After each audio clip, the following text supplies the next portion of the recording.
Greetings, everybody. Welcome to the Wednesday, September 27th, 2017 episode of Free Webinar Wednesdays. This is Eric Cook with WSI Digital Marketing, where we work with businesses and organizations to help them better understand and leverage the power of the internet as a strategic business tool. You can learn more about me and all the fun stuff we get to do here over at WSI Online at poweredbywsi.com. My good friend and Free Webinar Wednesday co-founder and partner and all-around great guy, Mr. Jeff Simpkins. Looks like he is just getting dialed in. Jeff, are you there? Looks like he is still there. He is. Jeffrey. Hello. Mr. Simpkins. Hey there. We just started rolling. I know I got you a late message, so my apologies, but I just did my little hey. Welcome to the show, and I was passing the mic over to you. So nothing like showing up and jumping right in with both feet. So say hello to everybody out there in Free Webinar Wednesday world, Jeffrey. Okay. Hey, welcome to the show. This is Jeff Simpkins. I am with Community Bank Consulting, Inc., and you can learn more about me and the services that we provide at www.communitybankconsulting.com. Sweet. So the joys of live shows, honestly, I wasn't sure if we were going to be able to have a show. I returned today, like literally a half an hour ago, from Chicago and the Next Money Chicago 2017 event. And I had alluded to this on our last show when we rehashed hashtags and talked a little bit about all the fun stuff going on at Apple. And this did not disappoint. I didn't walk around with my jaw dropped as much as I thought, but it was still a pretty amazing experience. So even though the Free Webinar Wednesday show isn't focused on banking, and we get people from a variety of different industries and business types joining us, everybody has to bank. You know, you have to have a bank account. You have to put your money someplace. You ultimately, at some point down the road, will need to borrow money, or not a lot of us have got just liquid cash sitting in the mattress that they can just take and go buy a house with it, as nice as that might be. So a lot of the really cool stuff that's going on from a banking perspective, I thought I would just provide somewhat of a high-level overview, kind of walk through the Next Money event a little bit, talk about some of the folks that made some conversations that stuck in my brain, and then toss a few of these things out to you, Jeff, because she whose name starts with an A from the world of Amazon was mentioned quite a bit as far as kind of the next iteration in banking and voice and technology and all sorts of other really cool stuff. So it was a fun event. If you could have been there, I'm sure you would have absolutely loved it as well. So sounds like fun. Yeah, it was pretty cool. So as a reminder, today's show and all shows are being recorded and made available at freewebinarwednesdays.com. And if you've got a question or comment, please feel free to use the chat function in your control panel over there on the right-hand side and to let us know. We'd love to hear from you if you're listening live. And if there's anything that we'd like to, have a conversation about.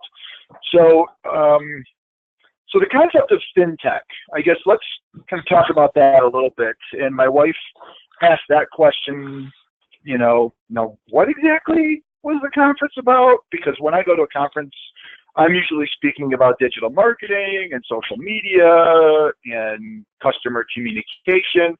And while fintech incorporates some of those elements, the whole concept of fintech really revolves around leveraging technology and new ways of doing things to disrupt how the banking service provides, what it does to consumers, whether that's at the individual personal level, whether it's the small business level, whether it's at the investment and, equities. There was an awful lot of talk about Bitcoin and Ethereum and the whole blockchain concept. I think that's going to ultimately be, whether I do it as a banker education series show or we do it as a Free Webinar Wednesdays or maybe both, I think we need to come back and revisit the whole Bitcoin. What is it? Why is it happening? What's going on?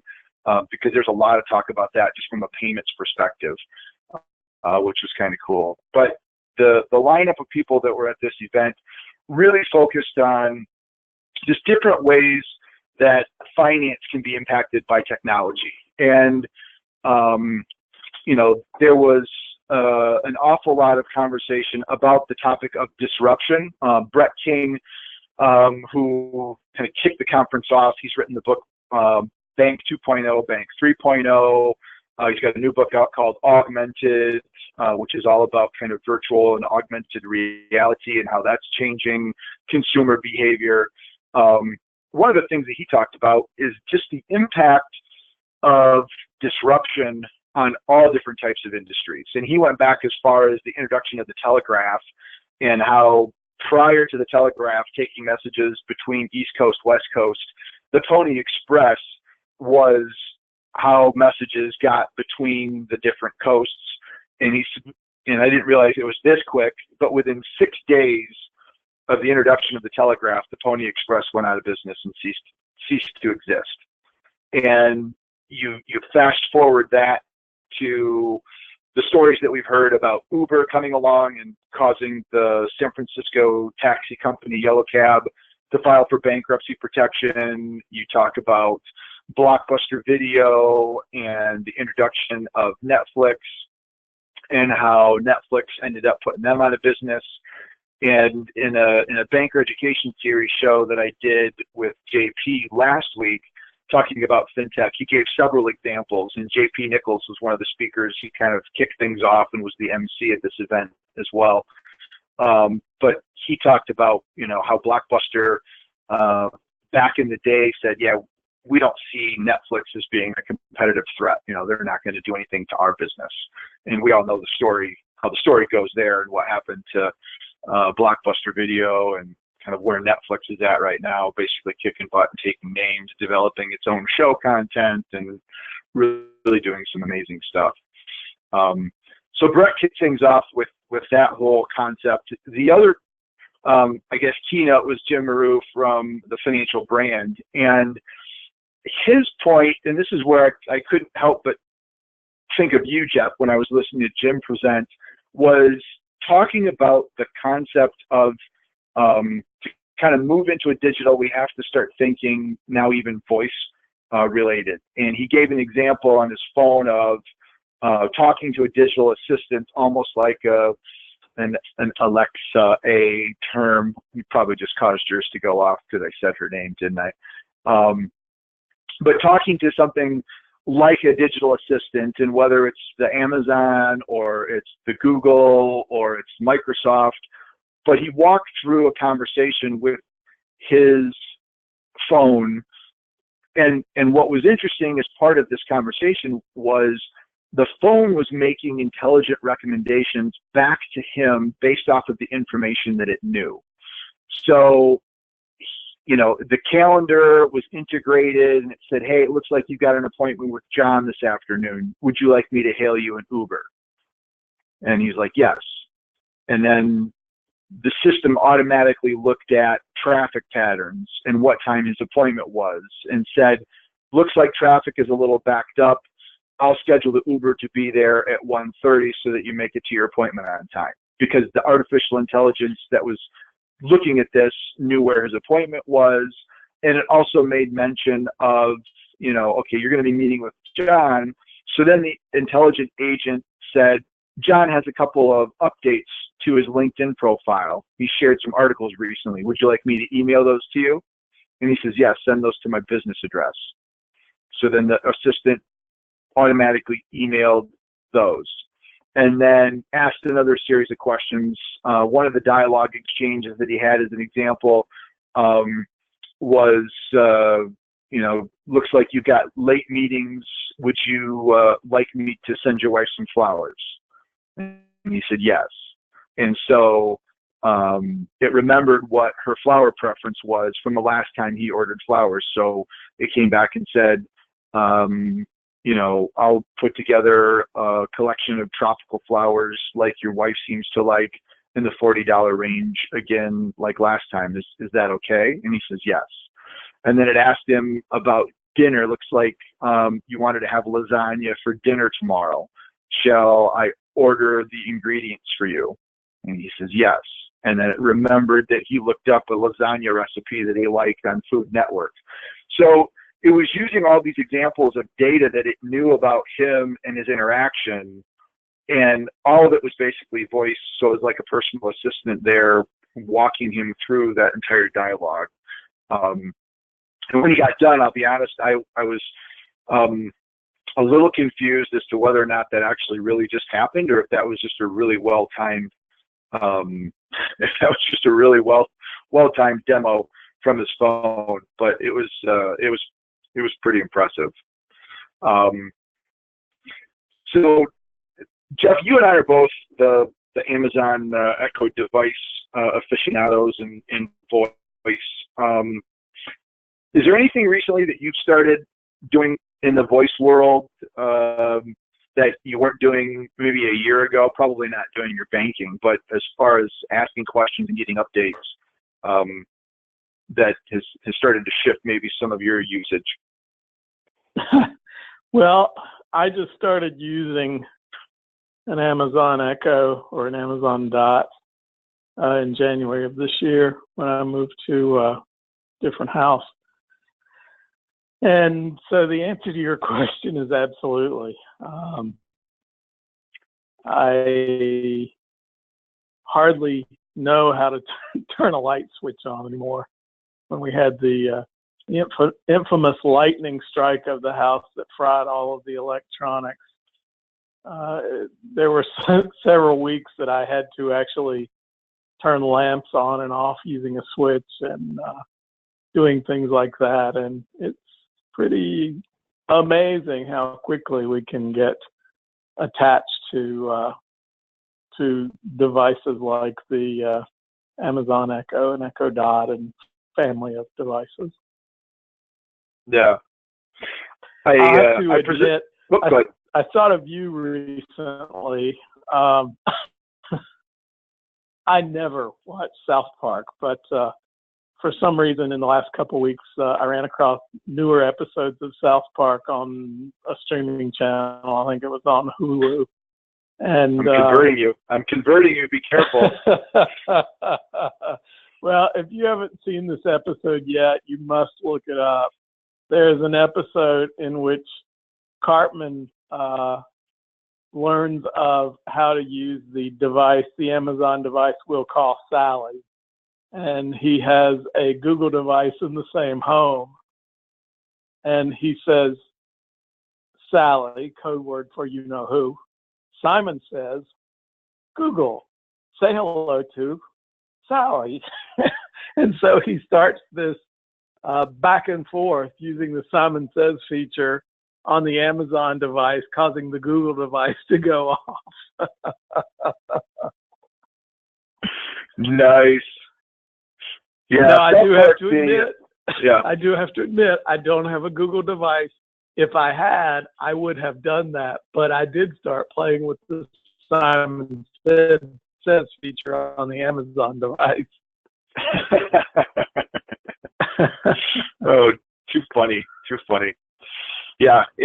South Park, for those of you that may have a twisted 13-year-old sense of humor like myself that watch it on a regular basis instead of Jeff just accidentally stumbling upon it,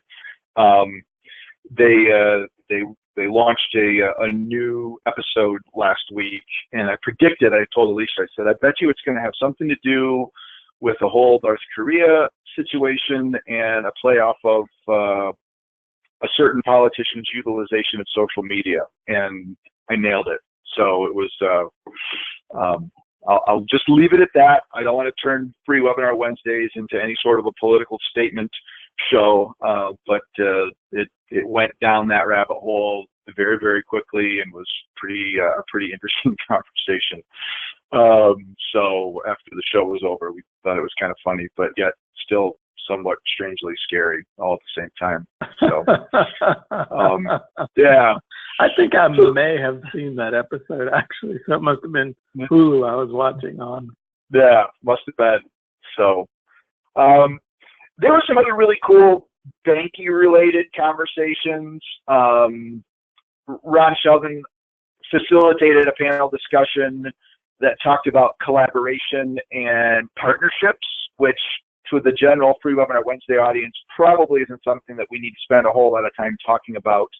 But there were a couple of folks there that, if you've never worked in a bank, particularly in a community bank, and this is similar to a lot of other industries as well, you rely on technology partners to provide services for you to then provide to your customers, because in a small organization, you typically don't have the manpower or the capabilities to do all that in-house.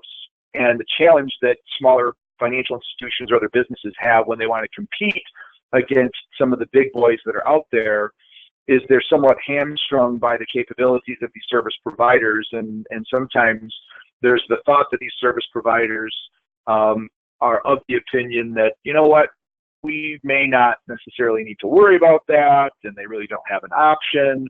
So there was some really cool dialogue around that whole concept that, again, you probably would have absolutely loved, Jeff. But one of the really interesting things, and I met Joanna, and she wasn't walking around with Google Glass, but I commented on how cool her profile picture was. So that was, I got to meet the cyborg, and she called it, what was it? It was like a flashback picture, or kind of referred to this as being antiquated technology, where just a few years ago, if you were wearing Google Glass, you were like cutting edge. And now she kind of does that almost as a joke, which I thought was pretty funny. But one of the primary sponsors of the event was BBVA, the global financial institution, and they were running a contest that had, I think, well over 1,000 entries that were bidding for the kind of best and brightest FinTech award, and they brought the finalists to Chicago to do little 5-minute presentations on what services they're introducing for financial services and how it can change the way people are doing things. And then they voted on it right then and there. And so they did the presentations before lunch. They had a committee of judges, and at the end, they brought everybody up on stage, and one company, the Adobe company, actually was awarded the Innovators Award, received a check for €30,000, which is not anything to really shake a stick at. But what was really cool, and I wanted to talk about a couple of these that you may see technology coming down the road, even though they didn't necessarily win.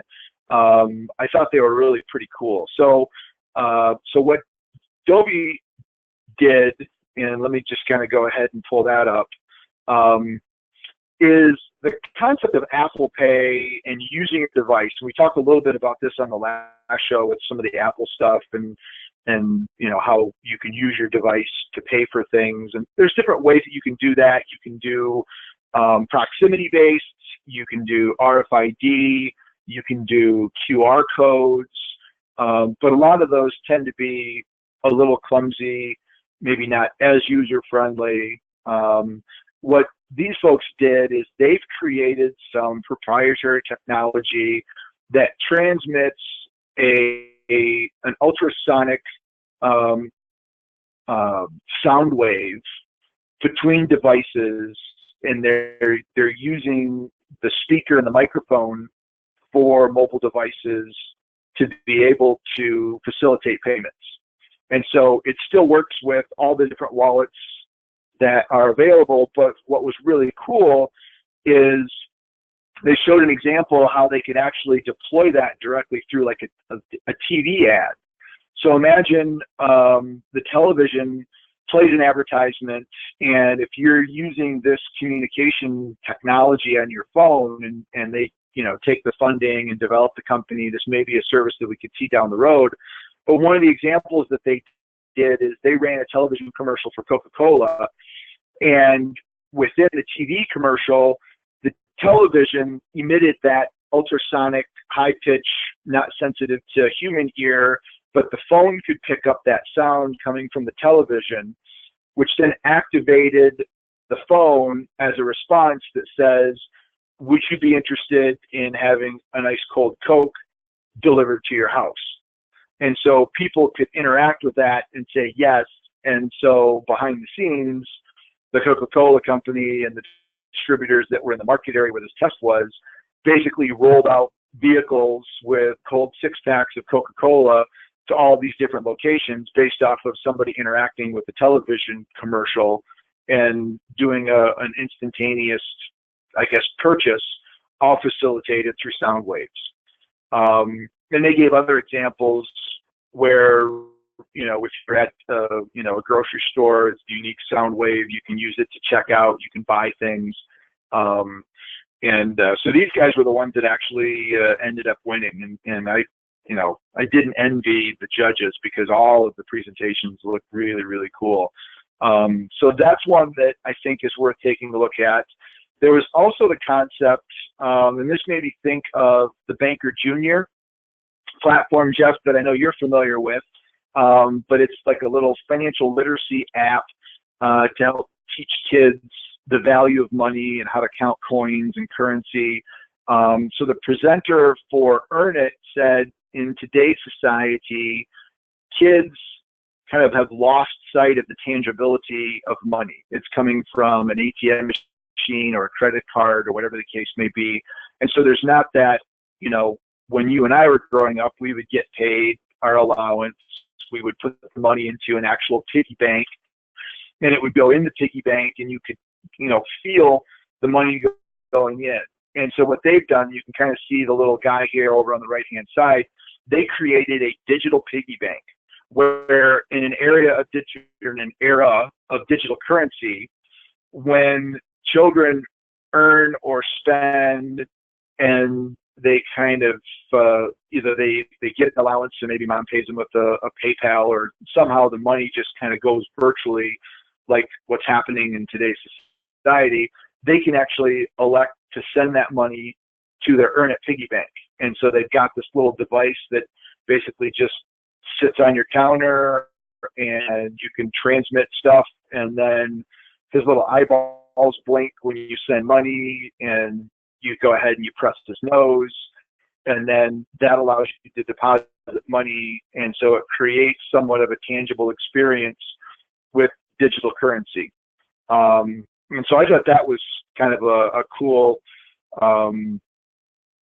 little idea to help kids get some appreciation around the whole concept of money.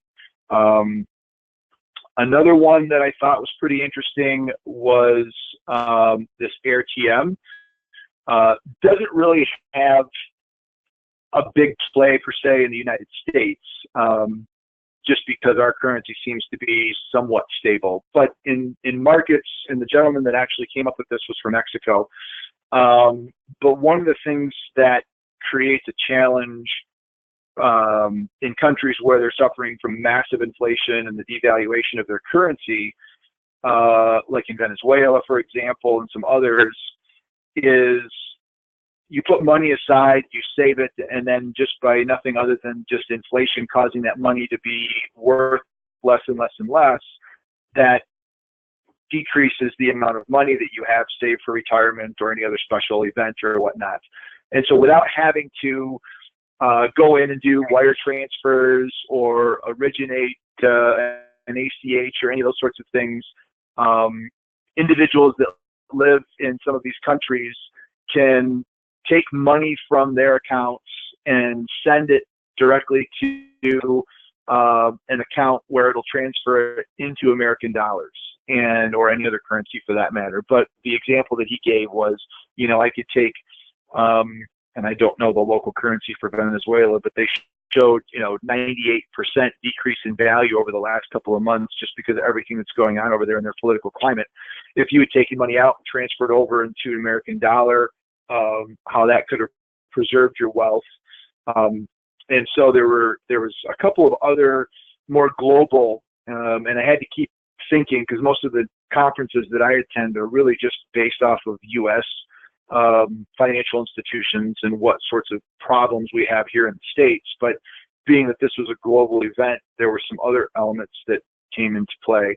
I want to say it was Clarity, maybe, or yeah, I think it was Clarity. That was a technology that started to make it possible for you to measure the social impact of investments. And so I believe this was the one. So let me pull it up here just to make sure that I'm talking about the right solution.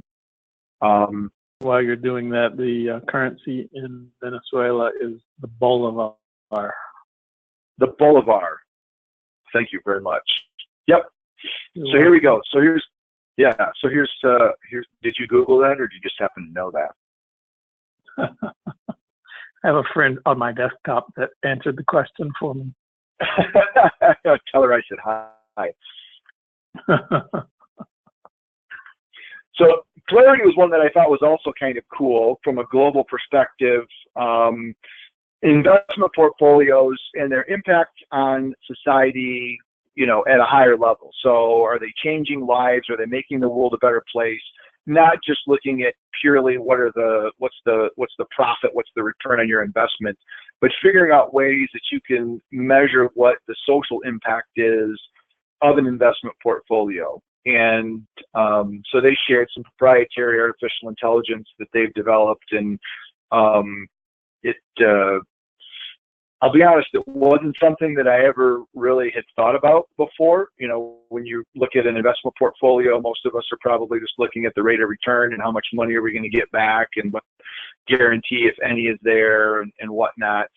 But they kind of talked about the whole concept of, while profit is important, what is the benefit to society beyond just making money, and is there a way for that to help society actually be better down the road and still make a rate of return?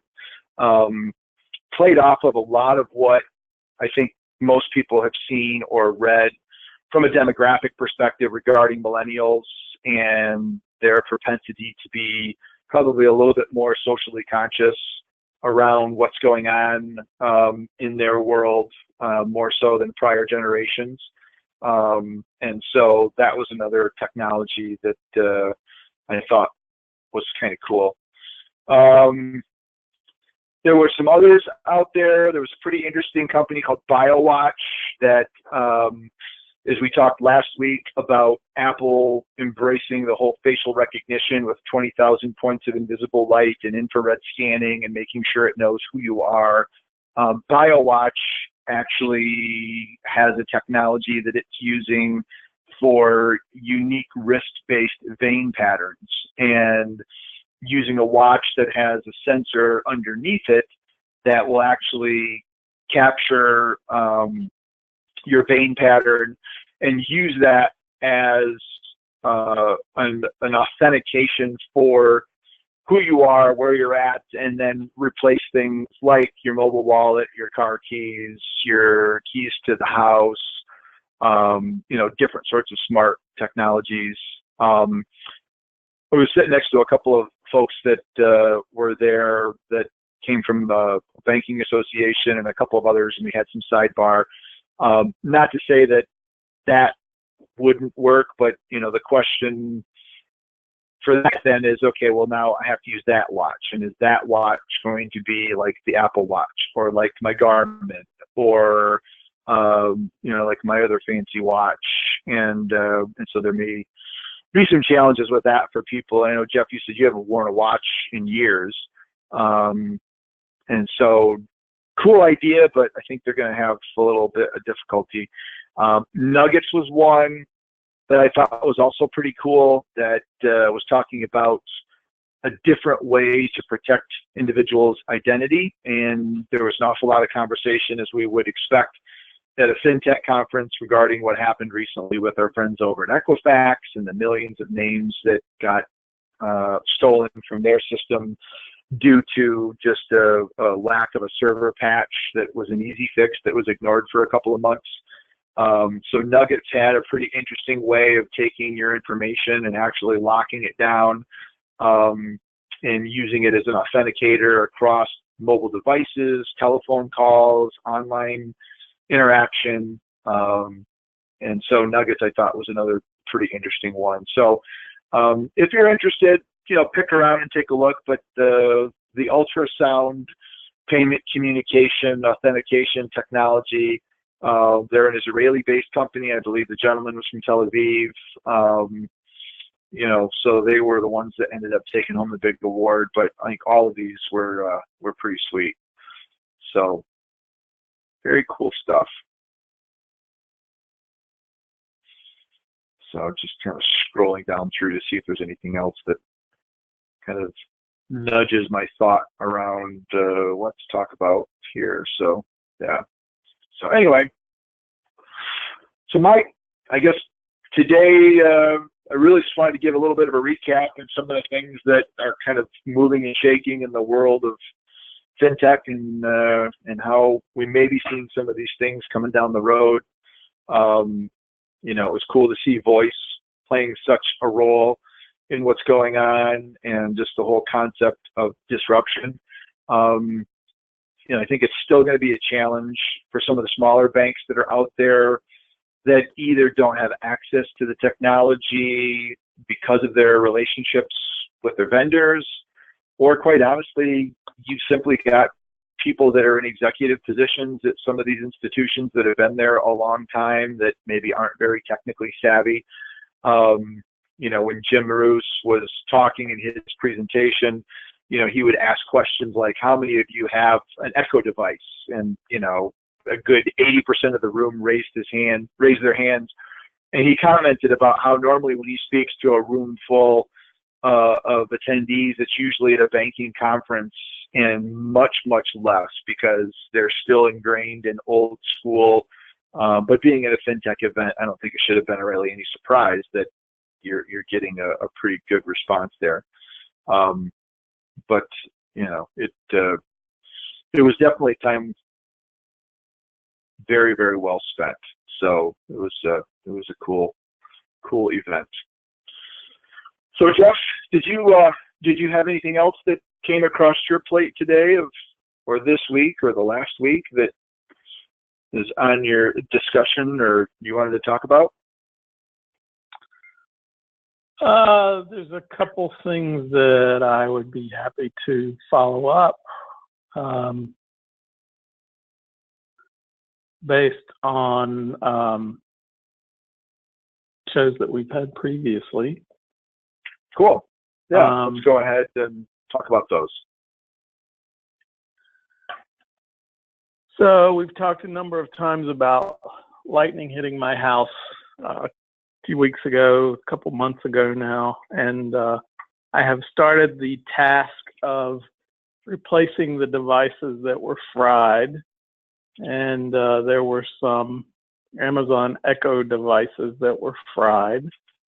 And I ordered 2 replacements using the Amazon Echo Show.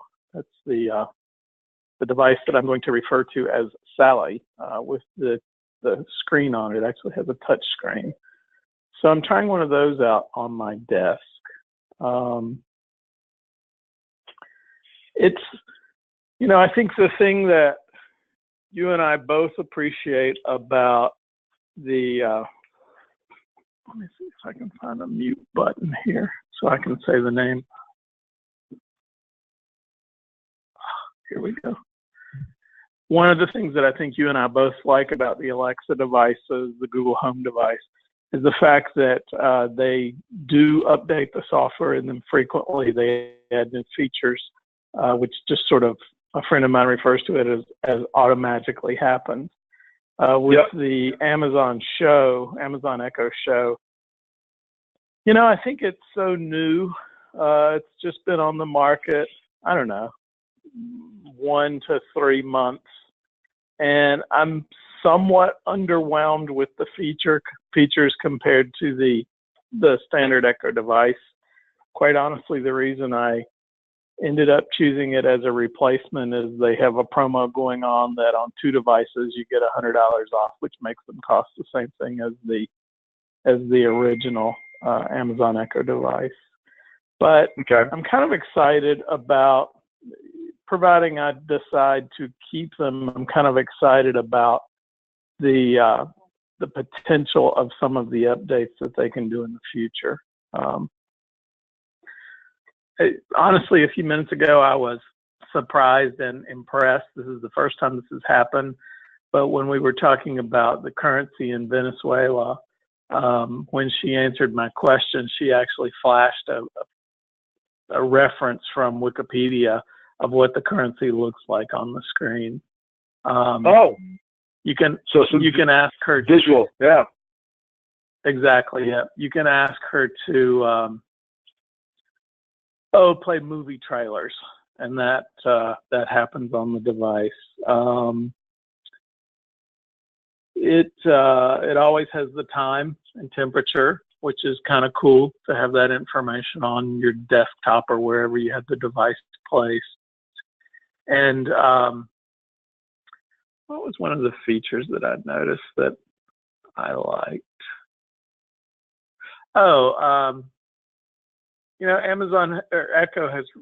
Amazon has really pushed using your Alexa devices to shop, to do voice shopping. And it's kind of a challenge because it's slow and, there are many, many varieties of most products. And one of the things I like about the Echo Show is that when you say, Alexa, find me tar shampoo, or Alexa, find me Suave shampoo, it actually pops a picture up on the screen and you can scroll through the pictures. And when you find what you want, just tap on the screen and it'll order the product for you. Cool. I know that was one of the things Jim also talked about in his presentation, was the fact that he used the wand to be able to go through, the Amazon wand to go through and actually reorder, and forgot to double check, blamed it on being a guy, and how probably the women in the audience would have been much more careful. But he went around and used his Amazon wand to be able to say, I want some more deodorant, I need some toothpaste, and ended up getting a dozen or so of each of them. So he said he's got enough stock now to create his own little mini convenience store. And the running family joke is, they don't let him order takeout, because if they do, they're going to get a dozen pizzas or a dozen pad thai orders from the local Thai restaurant or whatever the case was.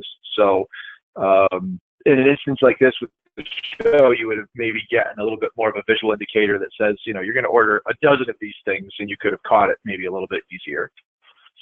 For those of you that are listening that don't know the Amazon Wand, and I don't honestly know if that's the official name, but it's a small device it's really designed to be in the kitchen. It's even magnetic, so you can attach it to your refrigerator. And the purpose of it is that it has an Alexa voice feature that's built into it. So you can say, order this product, and it also has a barcode reader that's built into it.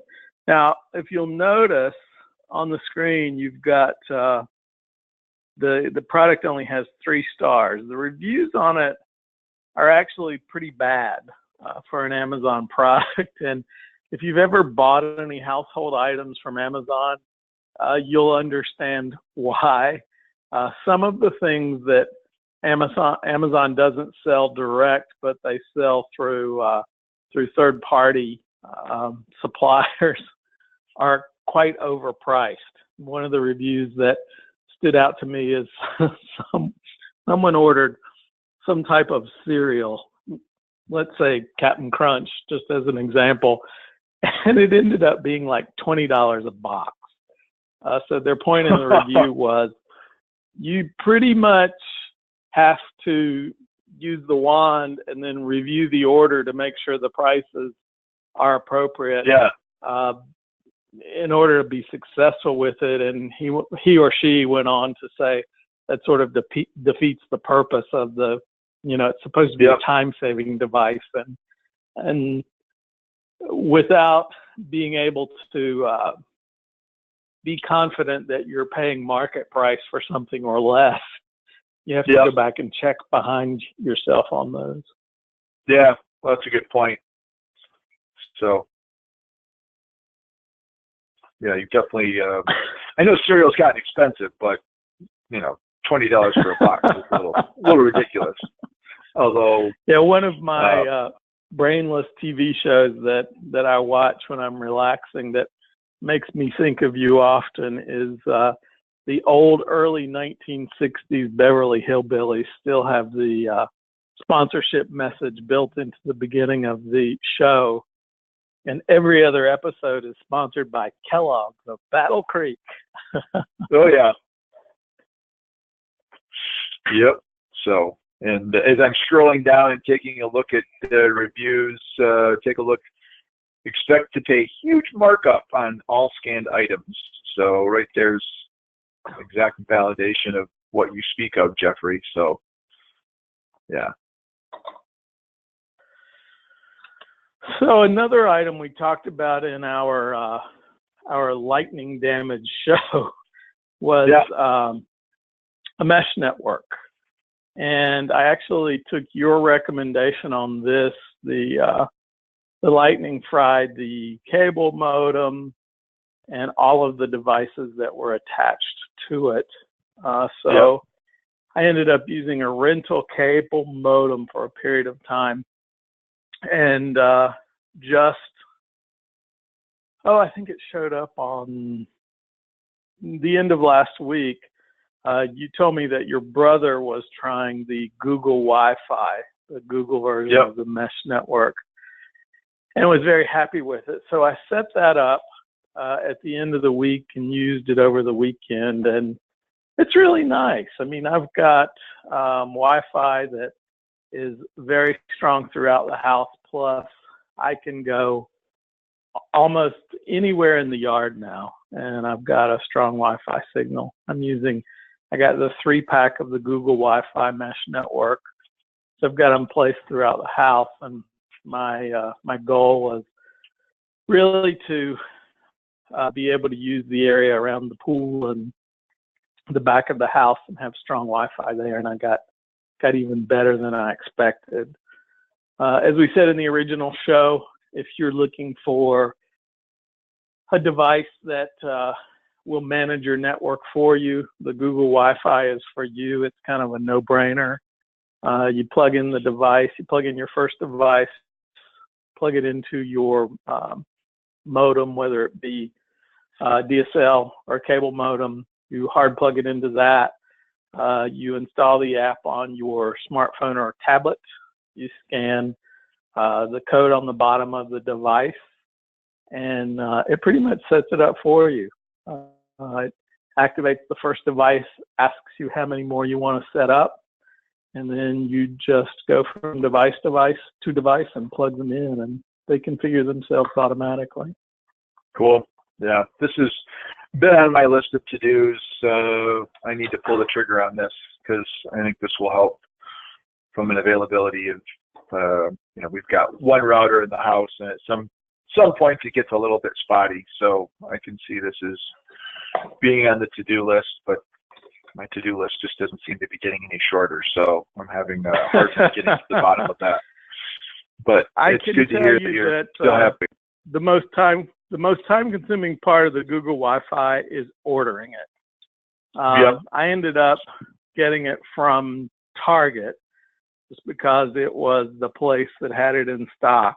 And I went and picked it up. I recommend the 3-pack. Now, they're running a promo on them now. The individual devices end up being $119 each, and the 3-pack, it's almost like you get the third one for free or $20 or $30. So $200 and I don't even remember what it came out to, but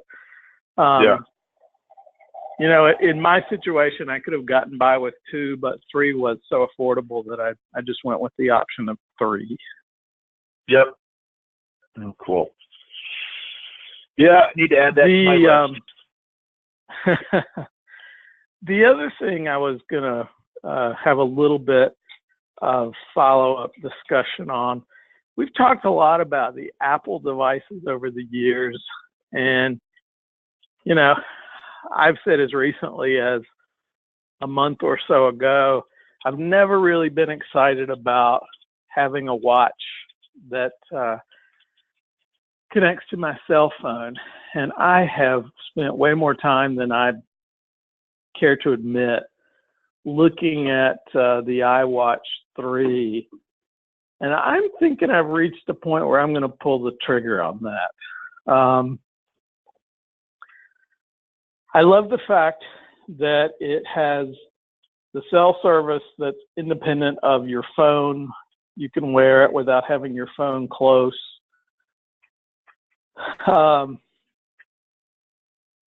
What really sparked my interest is at the Apple event when Tim Cook was talking to the woman that was on a I've forgotten what they're called. You have one of them, Eric. It's the wind surfboard. Oh, stand-up paddleboard? Yeah. The woman was standing on a stand-up paddleboard Yes. with no mics or anything on. She just had the iWatch 3 and was having a conversation with Tim Cook, who was hosting the Apple event. And it just, when I saw that,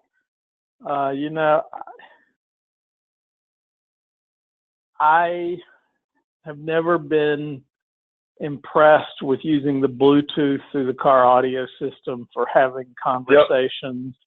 Yep. I really don't like holding a phone up to my ear when I'm in the car.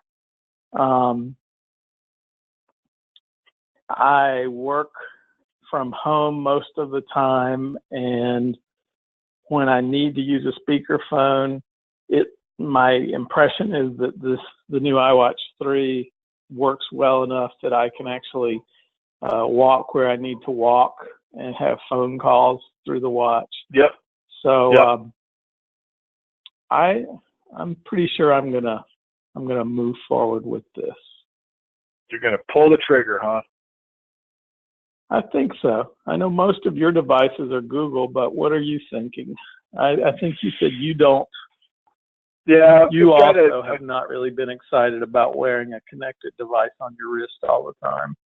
Well, I've got the Garmin Fenix 3 HR device now, which is a little bit bulkier and, larger. It looks more like a tactical watch like you would see from a military perspective.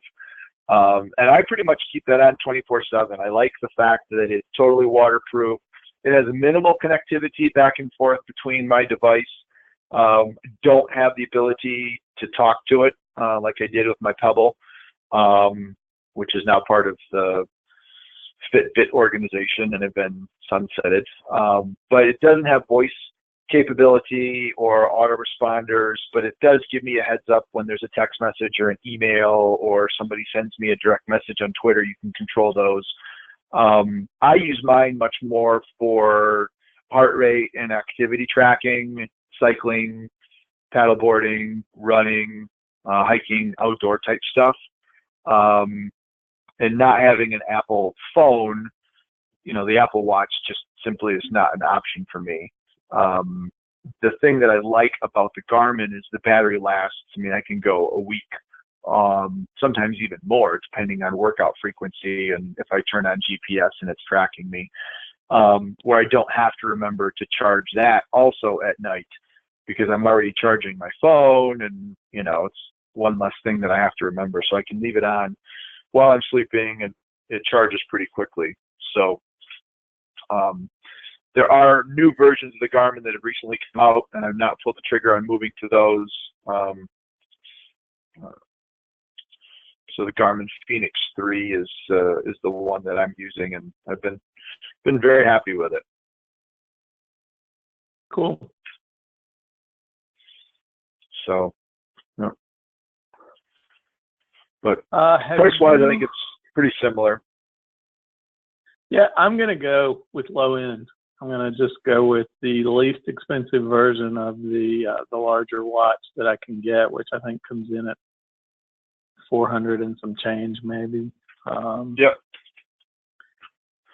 But I may hate it, but chances are good that over the next few weeks, when the aluminum one that I like becomes available, I will order it and give it a try and not feel any guilt about returning it if it doesn't perform as I am hoping. Sure. So cool. Well, you'll have to keep us posted on how it goes. I think that's the ultimate Dick Tracy experience, where you now have a watch that can actually be a phone and eliminate. And I think that's where the Apple Watch has really got its sweet spot, is you can now leave your phone at home and you can get your notifications, you can get phone calls, you can get your text messages. It is a watch, but it is a phone. It is a communications device. You don't need to tether it like every other watch phone combination out there. So there was an update on news releases this morning that you mentioned the iPhone 10 a few minutes ago, yep. which is scheduled to debut on November the 3rd. There was a news release earlier this morning that they're having a problem with some of the hardware on it. So who knows? Yeah, it may be delayed a little bit beyond November the 3rd. And I've already read reports that somebody has tested the glass back shatterproof. It was made known during the Apple keynote that it's revolutionary and the strongest glass ever to be used on a phone, and somebody else has already tested it and cracked it. So as awesome and as cool as a glass back may be, you're probably still going to be best served to slap a case on it. And they've cracked the Samsung and some of the others.